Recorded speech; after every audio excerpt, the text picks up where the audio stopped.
Sejam bem-vindos ao canal Terror e Nonsense. Aqui vai encontrar histórias diretas do baú maldito. É recomendável ouvi-las com fone de ouvido. Não deixe de curtir e nos seguir aqui, ajuda bastante o nosso canal. Vamos para as histórias. Aquele local, agora em ruínas, era o palco de seu maior pesadelo. Uma missão fracassada, uma emboscada que ele nunca viu chegar.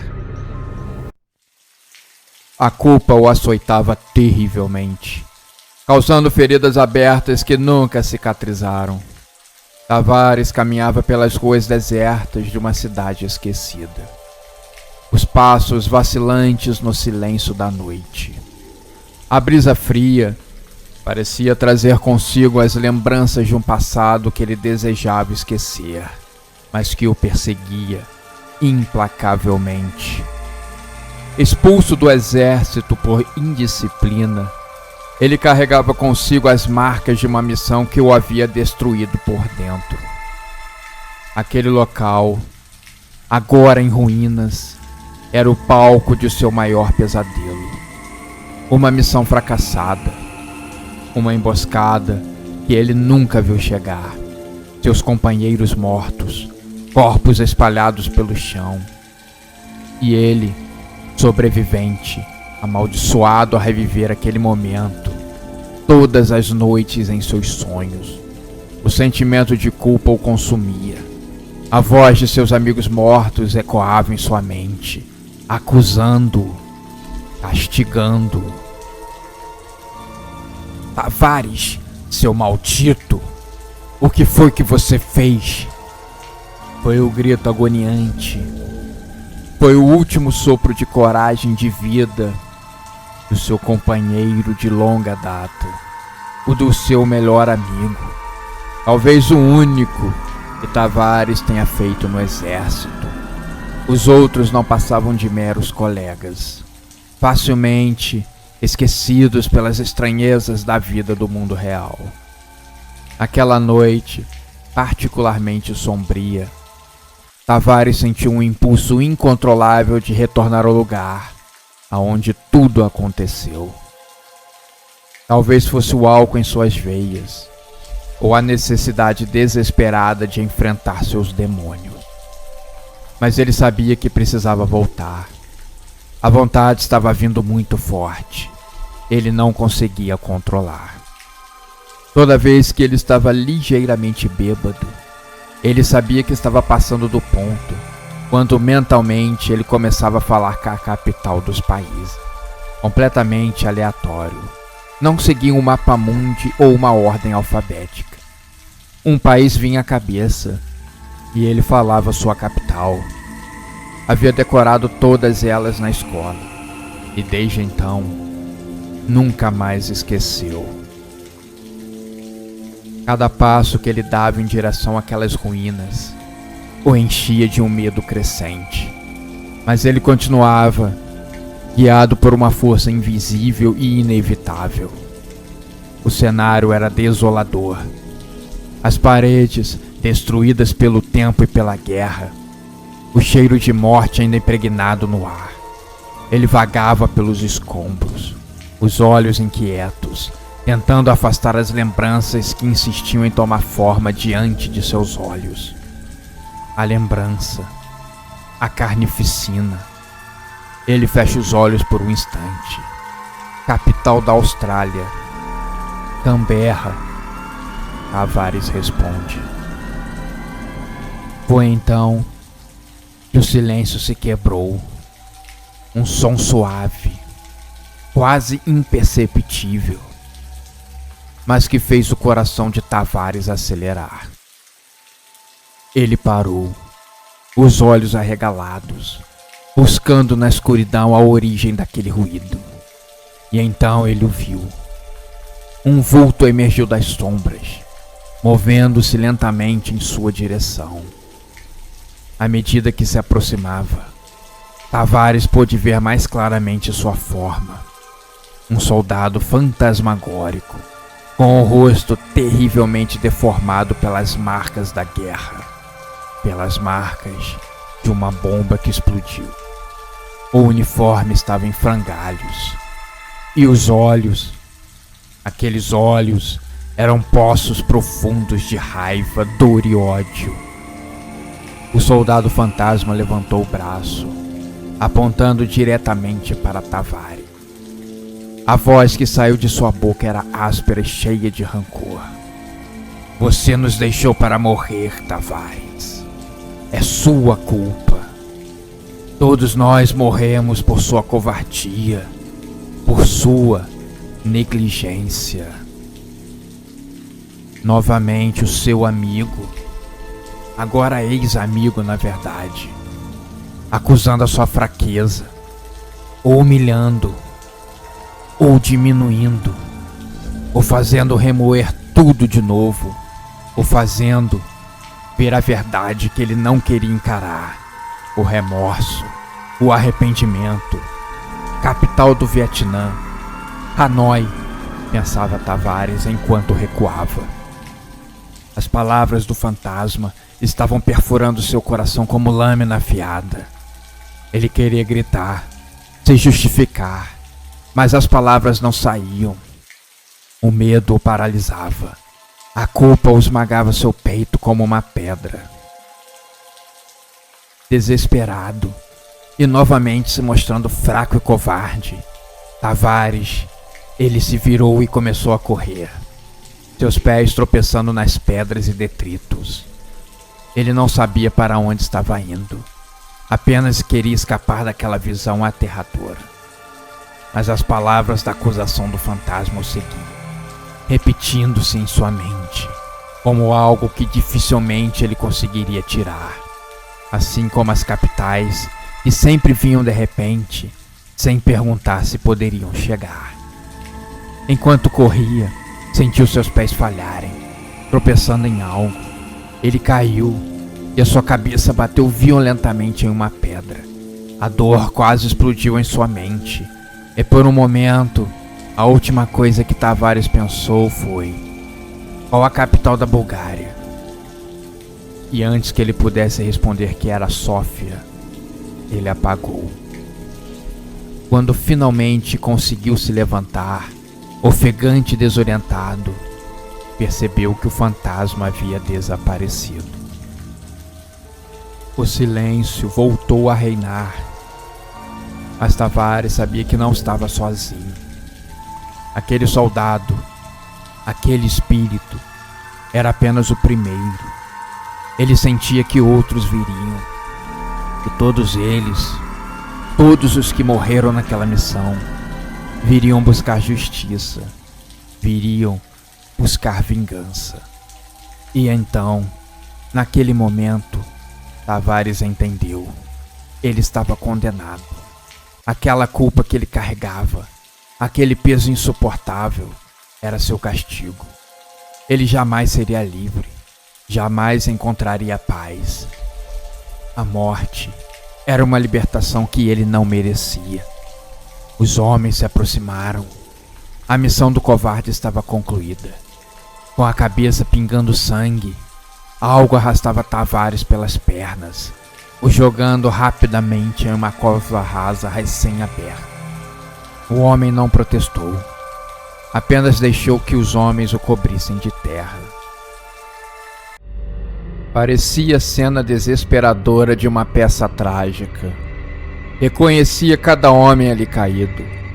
Cada um deles tinha uma família, tinha uma história. Tenente Renan se encontrava sentado. Terminava de fumar um cigarro. Alguns homens estavam sentados também, jogando cartas. O clima era de descontração. Embora aquele lugar não fosse para isso, em meio a uma guerra, é necessário estar atento a todos os instantes. O que aconteceu a eles não foi culpa do seu tenente. Renan foi o único sobrevivente. A culpa foi da falta de sorte. Eles foram escolhidos aleatoriamente pelo azar. O cerco, a capital daquele país, Já ia completar o segundo aniversário. Poucos combates eram travados. Os soldados andavam entediados. Sentiam saudades de casa, da família, da sua cama quente. Estavam no meio de um rigoroso inverno. A neve caía. Os soldados faziam o que podiam para o tempo passar e se aquecer do frio. Renan olhava seus homens entretidos no jogo. Nenhum dos soldados que estavam no jogo perceberam aquela movimentação estranha. Aquela que não era para estar acontecendo. Somente Renan, um homem experiente, notou, ouvidos aguçados. Seu cargo de tenente não era à toa. Já tinha conquistado medalhas e prestígio em combates. Ele se levanta da pedra onde estava sentado e faz o característico barulho de silêncio, para que seus homens se calem. Eles obedecem. Percebem que o líder estava nervoso. Com um gesto, faz com que todos catem as armas e estejam preparados para o combate. Volta a fazer sinal e seus homens o seguem. Depois cada um assume sua posição. São homens bem treinados, sabem o que fazer. Renan tem um mau pressentimento. Não quer arriscar a vida de seus homens e acaba salvando a sua vida, mesmo que sem querer. O fato: Renan corre para o meio da mata em busca de tentar descobrir a posição do inimigo. Poucos segundos depois, uma bomba explode exatamente onde eles estavam. Renan cai desacordado. Vento frio, sereno, sem neve agora. O rosto virado para o chão molhado. Estrelas dando o ar da graça. O vento chacoalhando as folhas. Parece fazer com que o bravo soldado acorde. Um grande zumbido faz com que ele se sinta bastante tonto. Demora a perceber que se encontra em uma guerra. Não está em casa. Não estava deitado em sua cama. Nem a sua mãe que o veio acordar para a escola. Foi a bomba. Ele sente muitas dores. Coloca a mão no rosto. Sangue. Muito sangue. Agora ele começa a lembrar que a bomba caiu no lugar onde ele estava poucos minutos antes. No lugar onde seus homens estavam. Estão? Será que mortos? Renan se apressa e cambaleia de encontro a eles. Parecia a cena desesperadora de uma peça trágica. Reconhecia cada homem ali caído. Cada um deles tinha uma família, tinha uma história. Renan sabia a história de cada um. Estavam sempre juntos. Passavam o dia inteiro juntos, contando histórias. Fora assim nos quase 2 anos que ali estavam. A união fora desfeita. Aturdido, o bravo tenente chora. Balbucia algumas palavras como culpa, remorso. Não era para ter acontecido. Bravos soldados caídos, reduzidos a pedaços. Ele vai até o corpo de cada um para fazer o sinal da cruz e rezar uma pequena prece de despedida. É o melhor que pode fazer por eles. Vai no primeiro, vai no segundo. Uma surpresa no terceiro. Quando Renan se aproximou, o soldado caído arpou e agarrou a sua mão. O tenente, espantado, olhava para o seu soldado. Não tinha mais as pernas. A cintura acabava em um misto de carne e tripas. Um milagre ainda estar respirando. Renan se abaixou para ouvir. Ficou ali com aquele soldado por mais alguns minutos, até que sua respiração chegasse ao fim. Fez com ele o mesmo rito que tinha feito com os demais. Não se sentia forte, seu rosto sangrava bastante, sua cabeça doía muito. Cambaleava de soldado em soldado, queria acabar com aquilo que se propunha fazer. Não queria parar no meio, deixando assim um dos seus homens desamparados. Estava com a impressão que iria desabar a qualquer momento. Poucas horas mais tarde, uma equipe de resgate passou recolhendo os corpos. Apenas Renan tinha sobrevivido desse grupo. Quem sabe, o último grande ataque dos sitiados. A guerra estava indo para o seu final. Eles só iriam precisar de um pouco mais de paciência. Agora, imagina. Levaram o Tenente Renan para o hospital. Os médicos estavam testando uma nova tecnologia. Grandes avanços da medicina ocorreram nas grandes guerras. Era necessário agir o mais rápido possível e aprovar depressa as novas técnicas e medicamentos. O que injetaram no tenente? Ninguém nunca soube. Mas o homem se recuperou muito rápido, em tempo recorde. Os efeitos colaterais ainda eram desconhecidos. Apressaram sua recuperação para, pasmem, o mandarem novamente para a guerra. Ele poderia estar irritado, poderia ter se recusado, embora os crimes por deserção fossem talvez pior que ir para a guerra. Então ele foi para a frente de batalha final. A capital do inimigo estava sitiada há mais de 2 anos. Haviam relatos de canibalismo. Imagina as pessoas e soldados dentro de uma cidade há 2 anos sitiada e sem alimentos chegando. Um verdadeiro horror. Devem ter comido ratos, gatos, cachorros e até os pombos que encontrassem no caminho. O próximo seria comer os humanos, os que morriam por causas naturais ou de inanição. Não tinha outro remédio. Renan, depois do experimento, começou a ver um monstro imaginário que saía dos quadros, das paredes, de todos os lugares, e atacava também pessoas imaginárias.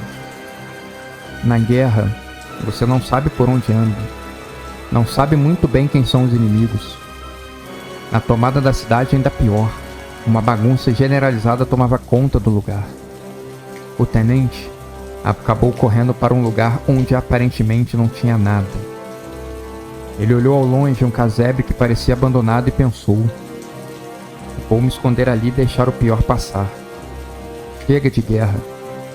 Chegando perto, ele notou uma movimentação estranha. O monstro estava ali. O monstro estava comendo restos de carne humana. O monstro não era real. Mesmo assim, para conferir, Tenente Renan lançou uma granada e saiu correndo. Vá para o inferno, monstro do capeta! E continuou correndo para o mais longe possível, até que suas pernas começaram a cansar. Sua cabeça parecia querer explodir a qualquer momento. Os sentidos começaram a faltar. Ele tombou no chão. No hospital, os traumas da guerra, soldados gritando, chorando, implorando para serem salvos e poderem voltar para suas casas. Tenente Renan estava ganhando alta. Fizeram todos os testes possíveis. Os efeitos colaterais seriam amenizados. Os médicos tinham garantido isso. Mas não é o que ele enxergava. Nesse exato momento, um monstro saía da parede e atacava uma enfermeira. Fechou os olhos e imaginou estar em uma praia deserta, com sua amada, 2 filhos e um cachorrinho para fazer companhia. Tudo isso em um mundo de paz e amor. A guerra molda caráter.